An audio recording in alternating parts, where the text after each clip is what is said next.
Amen and amen. Yan po, ang title po ng ating series po this morning or this month po ay Promise Fulfilled, no? Promise Fulfilled or pangakong naganap, no? Pangakong naganap. Ang Pasko po ay patungkol sa pangako ng Diyos na naganap, na nangyari. Okay. Let us remind ourselves po na God is a promise. Sorry. God is a promise keeper. Ay God is a promise maker. Ang Diyos po ay Diyos na gumagawa ng pangako. No? Kaya nga po, covenant maker God po siya. Okay? But God is not just a promise maker, but He is a promise doer. Ang Diyos ay gumagawa ng pangako at meron din po siyang kakayanan, kagustuhan para gawin niyon. Okay? Sino ba dito ang napangakuan na? Napangakuan na. Pero hindi natupad. Siguro lahat tayo, di ba? For some time, no? Pero ang Diyos po, pag nangako siya, meron siyang kakayanan at kagustuhan po na gawin po yung pangako niya. Kaya po ang Pasko, sabi po ng Bible sa atin, sa Galatians 4:4, sabi dyan, ngunit nang dumating ang takdang panahon, isinugo ng Diyos ang kanyang anak, isinilang siya sa isang babae. No? Ang Bible ay patungkol sa pangako ng Panginoon, ang Old Testament, nangako ang Diyos. Even po doon sa Book of Genesis, pinangako na ng Panginoon yung kaligtasan na gagawin niya sa atin.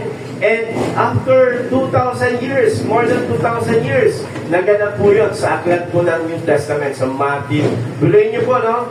Ang daming taon, no? More than 2,000 years, 2,000 years. Estimated, no, year. I know, mga 4,000 years from Genesis, no? And binigay ng Diyos yung kanyang pangako sa takdang panahon. Okay? Kaya yung pagdating ng ating Panginoon, yung Kapaskuhan, ay hindi po yun aksidente. Yun po ay plano ng Diyos, pinangako ng Diyos sa atin. Kaya po, si Lord po, si Jesus, dumating siya, I believe na banggit ko na to, no? Bakit si Lord dumating during the Roman time, nung naghahari po ang mga Romano? Kasi po, during that time po, meron pong tinatawag na Pax Romana. Okay, if you are familiar, yung Pax Romana, yung Peace of Rome. Ibig sabihin, nung naghahari po ang Roma, meron pong kapayapaan na sa mga nation. Ibig sabihin, pwede silang mag-travel. Kasi po, under ng Roma yung mga karatig bansa. No? Ibig sabihin, hindi na sila pinapatay, no? Hindi na sila nilulusob. Kasi during Persian, barbaric yung mga tao, Babylonians, no? Delikado po. Pero that time po, meron tinatawag na the Pax Romana. And then, meron ding Romans Road. During that time, nung dumating si Jesus, malawak na rin yung mga kalsada. May mga kalsada na rin po silang dinadaanan. Okay? And then, yung common language nga po, yung Koine Greek, which is yung parang ginagamit nilang lingwahe para mabilis silang magkaintindihan. Kaya po yung New Testament ay naisulat po yan sa Greek language. Kasi po yun po yung common language nila that time. Para sinasabi lang po natin na ang Pasko ay dumating sa takdang panahon, si Jesus dumating sa takdang panahon, pinangako ni Lord thousands of years ago, and then tinupad ng Panginoon during His timeline. Kaya si Lord, may establish natin sa umaga na ito, no, na ang Diyos po is a promise maker and He is a promise doer. And the Bible po is all about of God's promise. Ang Bible, ang Biblia, ito po ay pangako ng Diyos, and ang Diyos din po, mayroong kakayanan na gawin yung kanyang pangako po. Amen ba? Meron ba tayong pinangahawakang pangako ng Diyos sa buhay natin? Okay. Si Lord po, meron siyang kagustuhan at kakayanan para gawin yung mga pangako na yun. Napaka-importante po. That's why this series po ay ang gagawin natin. Let us remind ourselves, no? Palalahanan natin na meron tayong Diyos na nangako at merong kakayanan na tupdin yung kanyang pangako. Is that exciting sa buhay natin? Ha? Exciting ba yun? Okay. Sino dito ang merong magandang nangyari sa buhay niya na sa sobrang ganda, napakanta siya? Meron ba kayong pangyari sa buhay mo na sa sobrang ganda, napakanta ka? Diba? Pasayaw pa. Napasayaw ka, di ba? At sino dito, meron namang hindi magandang nangyari, sobrang lungkot, na napakanta ka rin. Parang hirap naman ang buhay na to, no? Alam niyo po, there is power in song. Merong kakaibang, para bang dating yung kanta. Merong mga bagay na salita na pag sinabi mo, parang walang dating, pero pag kinanta, ay merong dating. Kaya, we will study 3 persons, no, na sobrang na-bless sila at napakanta po sila. Okay? Sobrang na-bless po sila at napakanta po sila. Yun, salamat po. Salamat po. Kaya, okay. Ito muna, no? Kaya ang Pasko ay pagpapatunay na ang Diyos ay tumutupad sa kanyang pangako, no? Ang Pasko ay pagpapatunay na ang Diyos ay tumutupad sa kanyang pangako. By the way, no? Kapanganakan ni Jesus, siya siya'y papanganak, naisulat na po yan in the Old Testament. Okay? Yan. Anong title natin this morning? Promise fulfilled. No? Pangakong natupad. Ginawa, nangyari. Okay, tingnan natin yung mga kanta na ito. Okay? Merong 3 tao na napakanta sila dahil sa sobrang blessed nila. Okay? Una, si Mary, yung song niya na Magnificat. Okay? Alam niyo ba yung Magnificat? Yun yung topic natin ngayon. At next Sunday, si Zachariah naman, napakanta din yung tinatawag na Benedictus. By the way, yung mga salita na yan, Latin po yan. Latin word po yan. At tapos yung sa last Sunday po is yung Non-Dimitis. Okay? Yung Simeon song naman. Okay?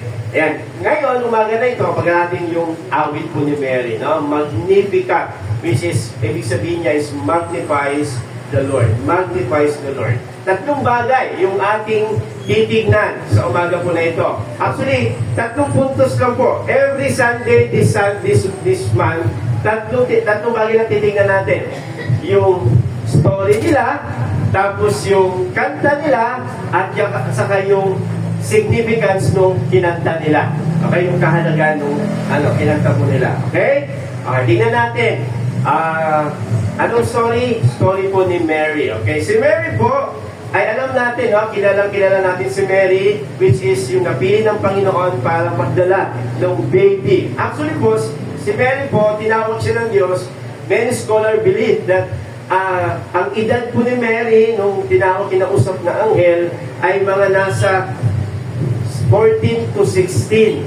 No? 14 to 16 nung siya po ay kinausap po ng anghel. Okay. Sabi ng mga kapata, okay, parang pwede na pala ako, lagpas na ako, no? Okay po yun sa panahon po nila, no? Sa panahon nila, okay? Pero sa atin kasi, may process of education tayo, tapos hinahanda tayo. Pero alam niyo ba, no? Alam niyo, blessing din ang pag-aasawa, ha? Pag-aanak, blessing din. Nung nakaraan, pinandita, Singapore, ayaw na nilang mag-anak, di ba? Kaya ang Singapore daw, ang pinakaunang mauubos na lahi dito sa mundo, no? Sabi ng balita, kasi ayaw na nilang mag-anak. Busy na sila sa pagpapayaman. Kasi Singapore, mayaman eh. Ayaw na nila Pero, sino dito ang, nagsasabi na, blessed ka pag meron kang anak, meron kang pamilya. Amen. Yan po. Yan. Yun po yung edad ni Mary, no? 14 to 16. Kaya, pero kayo, wag muna, no? Wag muna, mga bata pa kayo, okay? Magaling si mama sa si papa. Okay? Ayan. Kasi alam bakit magaling si mama sa si papa? Kasi sila din ang bibili ng ng gatas. Ng apo nila. Okay, tingnan natin po yung story po ni Mary. Sa Luke 1:26 to 27, nang ika-6 na buwan, referring to John the Baptist, no? Or referring to Elizabeth.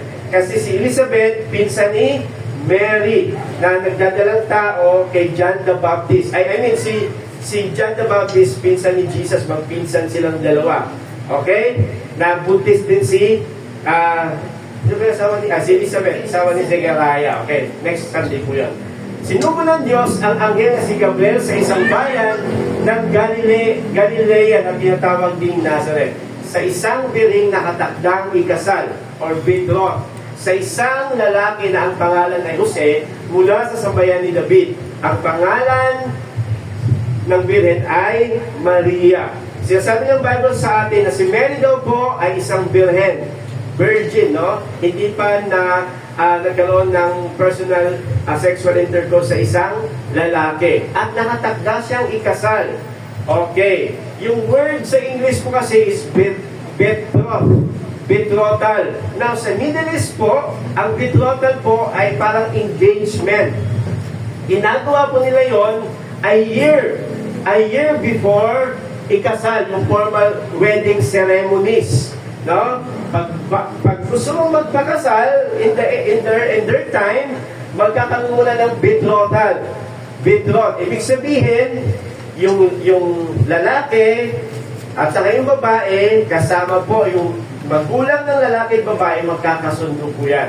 Para po yung transaction, may kontrata na po yan. Ibig sabihin, sa loob ng pag sinabi ni lalaki na, "Hoy, papakasalan kita." Okay, magkaroon tayo ng betrothal.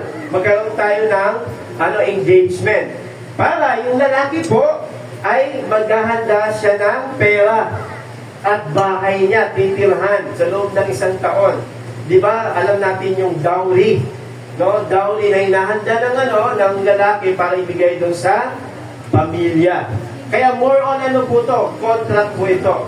Ibig sabihin mga kapatid, sa madaling salita, dati, pag-engage pa lang, ay parang kinasal na rin kasi kontrata na. Pero hindi pa sila nagsasama, hindi pa sila nagkakaroon ng sexual intercourse. Kaya si Jesus ay bunga siya ng virgin birth.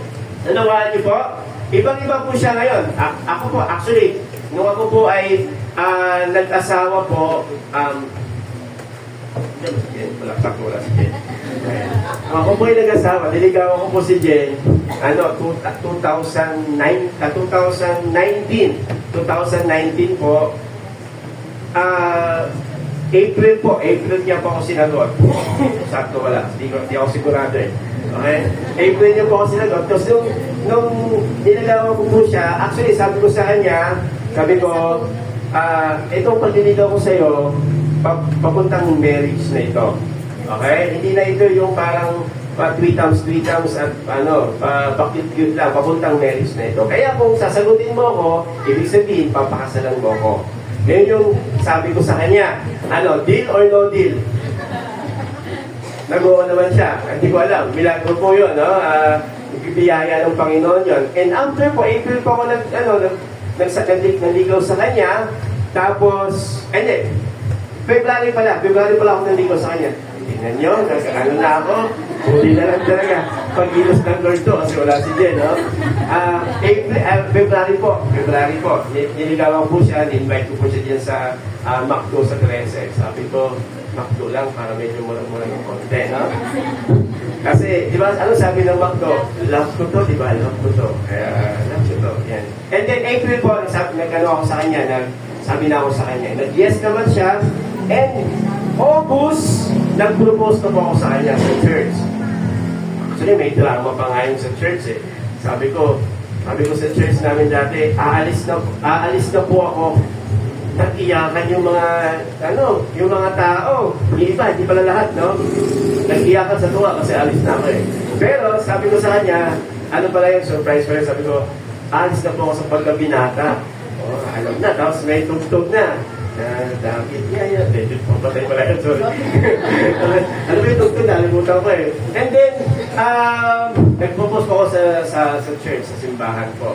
And then, August po nag-propose, February po kami kinasal. Na? Ganun po. Medyo maikli lang yung kasi alam mo naman, tumatanda na, mabilisan na lang. No? Kaya yun po. Pero sa kanila po, 1 year bago yung kanilang wedding ceremony. 1 year.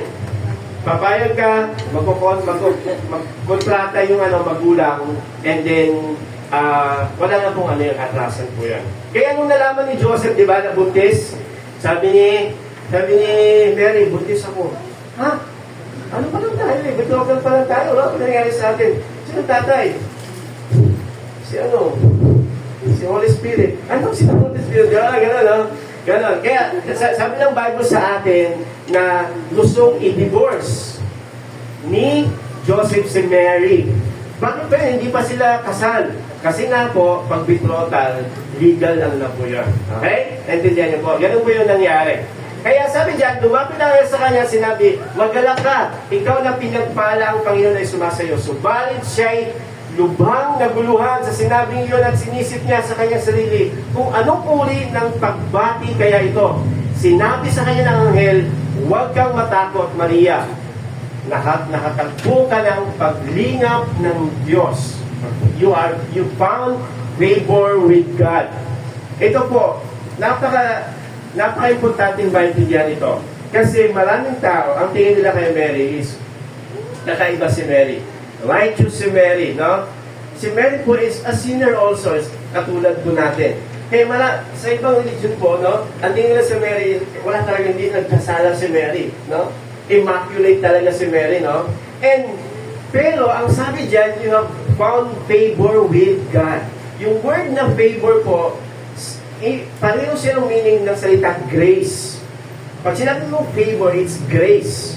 Pag sinabi mo grace, binigay sa iyo na hindi ka karapat-dapat. Ibig sabihin, yung pagpili kay Mary po, yung pagpili kay Mary ay it's God's grace. Pinili ng Diyos si Mary, hindi dahil karapat-dapat si Mary, kundi pinili ng Diyos si Mary dahil sa habag ng Panginoon.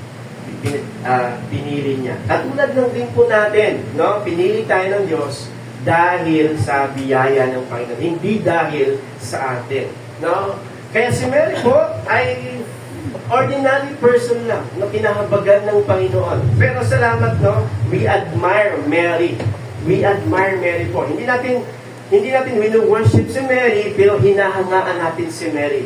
Kasi tingnan niyo po ang reaksyon niya, no? Naguluhan talaga siya. Kaya sabi diyan, at ngayon, maglilihi ka sa iyong sinapupunan at magsisilang ka ng isang anak na lalaki at tatawagin mo siyang pangalang Jesus. Siya'y magiging dakila at tatawagin anak ng kataas-taasan bibigay sa kanyang Panginoon Diyos sa trono ng kanyang amang silbi. Siya'y maghahari sa sabayan ni Jacob, magpakailan mga tindi, magwawakas ang kanyang kaharian. Yun yung mabuti, no? Kung ikaw si Mary, sasabihin sa ni Lord, ito, mag-aanak ka, tatawagin siyang kataas-taasan. Pero that time, si Mary po, nagpa-process na. Parang alam ko na to Parang alam ko na to. Kasi po, ang mga Hudyo po, ay hindi naman sila, ignorant sa dating na Mesaya. Alam po nila yon. Maraming, habang nakikinig si Mary sa angel, pinaprocess nila sa isipan niya, alam ko na to. Ito yung mangyayaring pagdating ng Mesaya. Pero kahit alam mo na, no? Mahirap pa rin intindihin, mahirap pa rin tanggapin. Sinabi ni Mary sa anghel, kaya sabi niya, paano mangyari ito gaya ng wala pa akong nakatalik na lalaki? Sumagot ang anghel sa kanya, bababa sa iyo, banal Espiritu at liliniman ka ang kapangyarihan ng kataas-taasan, kaya sisilang ay banal, tatawaging anak ng Diyos. Can you imagine? Bababa sa iyo banal Espiritu, tapos liliniman ka na. Ano ibig sabihin nun? No? It's mind-boggling, parang hindi mo maintindihan. No? Pero anong ginawa ni Mary po? Sabi ni Mary, sabi ng angel, si Elizabeth ang iyong kamag-anak ay naglihi rin ng isang anak na lalaki, John the Baptist. Bagamat siya matanda na, ito ang ika-6 na buwan niya na dati tinatawag na bao. Sapagkat ang Diyos ay walang salitang hindi mangyayari. Nothing is impossible with God. Kaya, yung Pasko is a God's miracle, no? Hindi po ito ordinaryong pagdating lang.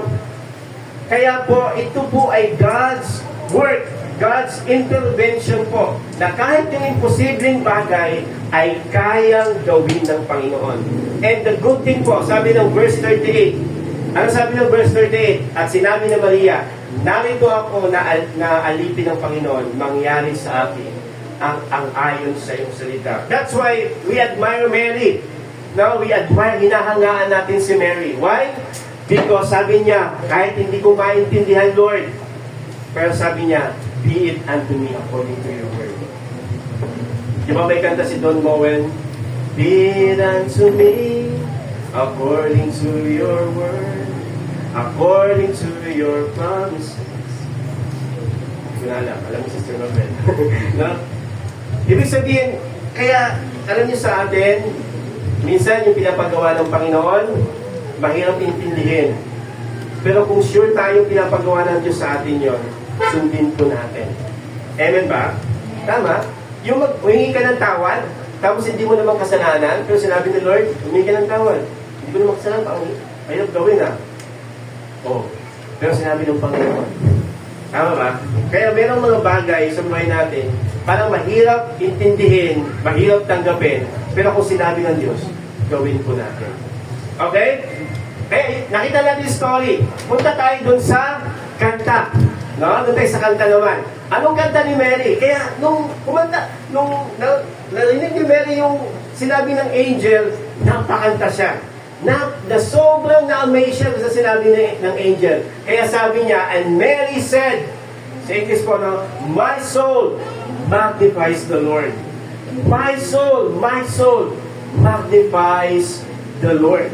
Why? Because God used her, no? Even po, hindi siya karapat-dapat, but she found favor in the Lord, and the Lord can work miraculously po. Grabe ang Diyos. Kaya sabi niya, my soul magnifies the Lord. Ano ibig sabihin ng magnifies, no? Sa Greek po is mega-line. Mega-line, yung mega. Diba? Yung mega star. Malaki, no? Mega. Na ultra mega. Yun, mas malaki yun. Ultra mega na bilihan ng mga pero ito, mega line. No? Ibig sabihin, to make great, to amplify. No? Gawin mong malaki ang Diyos sa buhay mo. Hindi ibig sabihin na maliit ang Diyos, no? Kundi minsan yung perspective natin sa Diyos, maliit. Parang ganito po, si Nathan po sa labas ng bahay namin, pag nakita siya ng airplane, ang liit. Sabi niya, airplane, ang liit. Pero nung isang beses po, napapunta kami dyan sa may Pasay, tapos yung airplane na, di ba sa may expressway, napahinto kami, tapos yung airplane parang lapit, ang laki ng airplane! No, ang laki, tuwan-tuwa siya. Pero sa bahay, kasi ang layo, maliit lang. Pero nandun malapit, ang laki. Di ba? Kaya hindi yung maliit o malaki ang Diyos. Nasa ating pagtingin. Ang Diyos po is malaki. No? Naniwala ba kaya ang Diyos ay malaki? Di ba? Parang sa microscope po, pag titignan natin maliit na bagay, lumalaki. Hindi ganun ibig sabihin ng magnifies. Yung maliit talaga yon. Pero pag yung telescope po, tinignan mo yung star na malayo, lumalaki. Ibig sabihin nun, malaki talaga siya. Malaki talaga ang Diyos. Nakadepende na lang sa iyong pagtingin. Okay? Malaki ba ang Diyos sa buhay mo? Yes. No? Kaya, ang sabi dyan, ayan. Okay. Kaya sabi dyan, tingnan niyo po, yung sinabi ko sa verses, no? Tingnan niyo po, no? For he has looked on the humble state, sobrang liit pala, no? Malaki yan, akala niyo lang maliit. Joke lang. For he has looked on the humble state of his servant, for behold, from the old generation will call blessed, for he who is mighty has done great things for me, and holy in his name, and his mercy is for those who fear him. Sa last verse sabi dyan, and exalted those who humble state. Ano sinasabi ng Bible? Ano sinasabi ni Mary? No? Na napakalaki ang Diyos. Kaya ito sinasabi ni Mary, no? Ang Diyos ay dakila at ang tao ay mababa. No? Ang Diyos ay dakila. Parang sinabi doon sa kanta, Lord, napakalaki nyo at napakababa ko lang. Kaya sabi ni Mary, Lord, servant lang ako. Servant lang ako. Pero the good thing is, ang Diyos ay dakila at ang tao ay mababa at pinipili niya yung mga mabababa para ipahayag ang kanyang kadakilaan. Kaya si Mary, napakanta siya. Lord, sabi niya, napakaliit ko lang. I am your servant at napakalaki nyo. Pero nagpupuri ako sa inyo, pinupuri kita, Panginoon. Kasi kayo po ay napakalaking Diyos. Mayroon akong tanong sa inyo. Ngayon, titignan natin yung kahalagan, yung significance naman. Si Christ ba ang namamagnify sa buhay mo ngayon? Malaki ba si Christ sa buhay mo ngayon? Okay? No?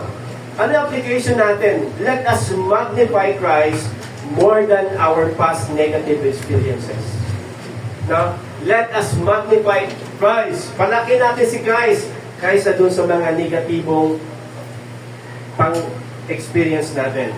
Alam nyo, may mga tao na bumuhay pa rin sa nakaraan. No? May nakausap ako last time, actually kagabi, may nakausap akong pastor, no? Ang tagal niyang pinases kasi, pero ngayon okay na naman siya, no? Tagal niyang pinases kasi every Pasko daw, sobrang nalulungkot siya. Pagdating pa lang ng parang paramdaman pa lang yung Pasko, sobrang nalulungkot siya. Alam niyo bakit? Kasi meron siyang negative experience sa Pasko. Pag pasok ng Pasko, nalulungkot siya. Pero na-overcome niya naman, naging ano siya, yung parang tinulungan siya ng Panginoon. Actually, maraming tao gano'n. Pag Pasko, minsan na-highlight yung mga negative experience. Okay? And then, ano pa? Let us magnify Christ more than our problems. Let us magnify Christ more than our problems. Do you have problems today? Mas palakihin natin ang Diyos. Malaki talaga si Lord, di ba? Tama? Kaysa sa problema. Pag malaki ang Diyos, maliit lang yung problema. Pero pag minamagnify mo yung yung problema, parang lumiliit si Lord. No? Pero pag minamagnify mo ang Diyos, lumiliit lang yung problema. Okay? Let us magnify Christ more than the pressure of this season. Let us magnify Christ. Christmas is all about Christ. Christ. Tama? Alam niyo po, pag Pasko, maraming nape-pressure. Pabayaran, re-regaluhan, di ba? Parang sa sobrang dami ng re-regaluhan, bibigyan, nape-pressure ka lang, pinapenta mo yung mo, pero parang negative ka pa, di ba? Sometimes, nape-pressure tayo sa ganong sistema ng mundo. Actually, ako personally po, kung titingnan mo yung way na sineselebrate ng mundo ang Pasko, ayaw ko ang Pasko eh. Sa totoo lang, kasi nakakapagod ang Pasko. Di ba? Para bang, ang daming Christmas party, daming atingan, di ba? Sa perspective lang ng mundo ko, di ba? Pero, Christ is all about Christmas. Christmas is all about Christ. Nakalimutan natin, no? Parang nabibisit tayo, nahuhook tayo doon sa ginagawa ng mundo. Tama?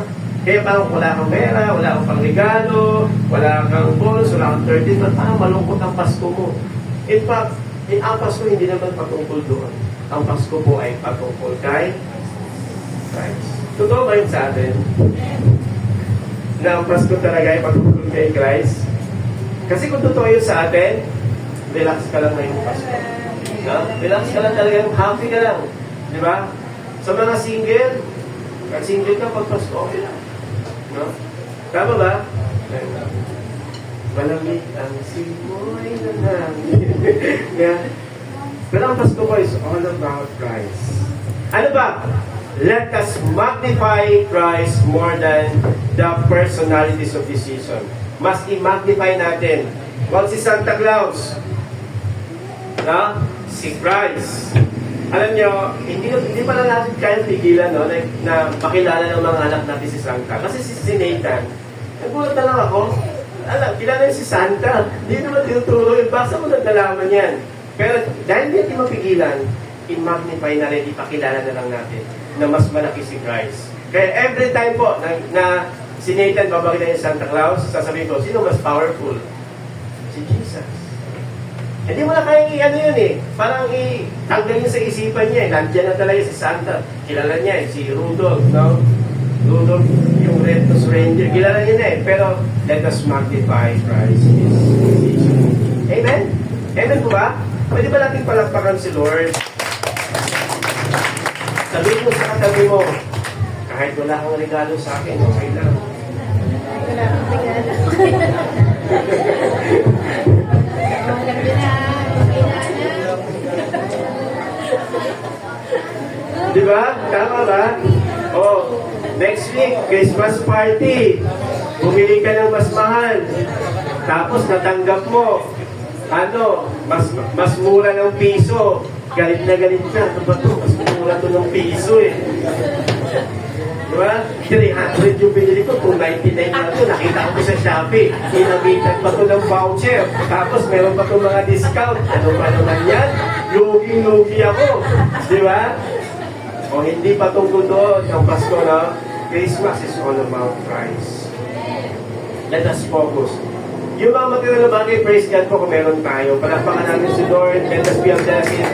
Kung meron tayong mga itong bagay. But, let us focus Christ.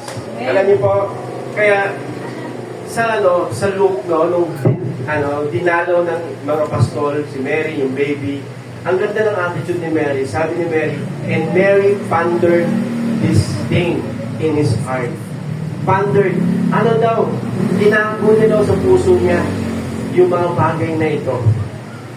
Kaya, we can admire Mary talaga. Kaya pag Pasko, alalahanin natin, mag-reflect tayo kung gaano po kabuti ang Panginoon. Amen? Kaya, anong mangyayari pag si Kristo po na-magnify sa buhay natin?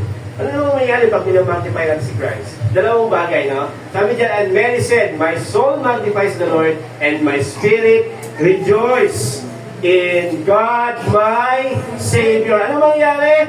No? If Christ is magnified in our life, it brings rejoicing. Rejoicing, no? Talagang sobrang kagalakan. Pag malaki si Kristo, ngayong Pasko sa buhay mo, talagang magagala ka. Pero pag pinapalaki mo, yung gusto mong makuha, gusto mong matanggap, anong klaseng regalo, klaseng mabibili mo, sometimes, pag nagbubili ka, malidismaya ka, pag nakatanggap ka, malidismaya ka. Okay lang naman yung mga ganung bagay, pero pag si Christ po na magnify, it brings great rejoicing. I tell you, no, pag si Christ po, sentro sa ating ngayong Pasko, soul po yung Pasko po natin. Soul po talaga. Amen? Ano pa? Sabi ng verse 48, for he has looked on to the servant, on the humble state of his servant. And sabi dyan, 49, for he has done great things for me. Anong nangyari? No? Sabi na, if Christ is magnified in our life, it brings rejoicing. If Christ is magnified in our life, it brings humility. Humility. Pag si Christ na ma-magnify, magagalak ang ating puso. Pag si Christ na ma-magnify, makita natin kung gaano tayo kababa at gaano kadakila ang Panginoon. It brings humility. Alam po, during this season po, starting ng December, pagpasok ng December, every December po, ang ginagawa ko po talaga is, minimeditate ko po yung Christmas story sa Bible. So Luke, saka sa Matthew mostly, no? And isa sa nag-catch na attention ko talaga ngayon, habang minimeditate ko, is si John the Baptist. No? Si John the Baptist po, alam natin, pinsan siya ni Jesus, no? And dumating siya para to prepare the way. Actually, si John the Baptist, yung sinabi dun sa Book of Malachi, no, that will prepare the way of the Messiah. Sinabi sa Malachi, 400 years na pagitan, dumating ng Matthew at saka Luke, no, New Testament. And ang ganda lang, no, kasi si John the Baptist, in his time po, kinikilala siya as a great prophet. In fact, tuturing siya na Elijah for his time. Kumbaga, mataas yung pagtingin sa kanya ng mga tao. Pero alam po, si John the Baptist, ang ganda lang ng attitude ni John the Baptist. Sabi niya, sumagot si Juan at sinabi sa kanilang lahat, binabautismuhan ko kayo sa tubig, subalit dumating ang higit na makapangyarihan kaysa sa akin. No? Si John the Baptist, hindi niya dinala yung mga tao sa sarili niya. No? Hindi niya binida yung sarili niya. Sabi niya, ako'y hindi karapat-dapat magkalag ng panali ng kanyang mga sandalyas. Kaya babautismuhan niya kayo sa Espiritu at sa apoy. Grabe lang yung Grabe lang yung humility ni John the Baptist. Na kahit daw po, no, Elijah, kung titignan mo sa Old Testament, Elijah, grabe yan. Parang heroes of faith nila yan sa mga sa mga Hudyo. Great prophet, no? In fact, sinabi ni Jesus, siya talaga ang Elijah sa New Testament, sinabi ni Jesus yun, no? Pero hindi niya inangkin yung karangalan, yung fame. Sinabi ni John the Baptist, sabi niya, ako ay maghahanda lang ng daan ng pagdating ng Messiah. At kahit tanggal ng sintas ng kanyang sandalyas, hindi kailanman akong karapat-dapat doon sa susunod sa akin. Grabe yung kababaang loob ni John the Baptist. Kaya ito yung sabi niya sa John chapter 3 verse 30. He must increase and I must decrease. Now, he must increase but I must decrease. Si Kristo ang may taas at ako naman ay may baba. Once we see the greatness of God and we magnify God, makita natin napakataas ng Diyos at makita natin sa sarili natin, Lord, napakababa. And it brings us in great rejoicing at magsiserve ka talaga kay Lord. Ibibigay mo talaga yung buhay mo sa Panginoon. Lord, sino ba ako? Who am I, Lord, that you are mindful of me? Sino ako, Lord? Kaya Lord, gagamitin ko itong buhay ko na ito, pagkakataon na binigay niyo sa akin para ibigay yung buhay ko sa inyo. Kaya alam niyo po si John the Baptist, may ilang yung buhay niya eh. No? Nag-prepare lang siya ng way para kay Jesus. At ginawa niya yung pinapagawa ng Panginoon. And that's it. Ganun lang yung buhay niya. Bakit? Kasi ang nakita niya yung kadakilaan ng Panginoon. Hindi yung kanyang fame. No? Hindi yung kanyang kasikatan. Kaya po, let us magnify the Lord. Let us magnify the Lord this season. Okay po, let us pray po. Let us pray. Aming Diyos, kayo ay dakila. Kayo ay napakalaki, Panginoon. And I pray, Lord, I pray sa aming buhay, buksan niyo po ang aming isipan, ang aming mga mata.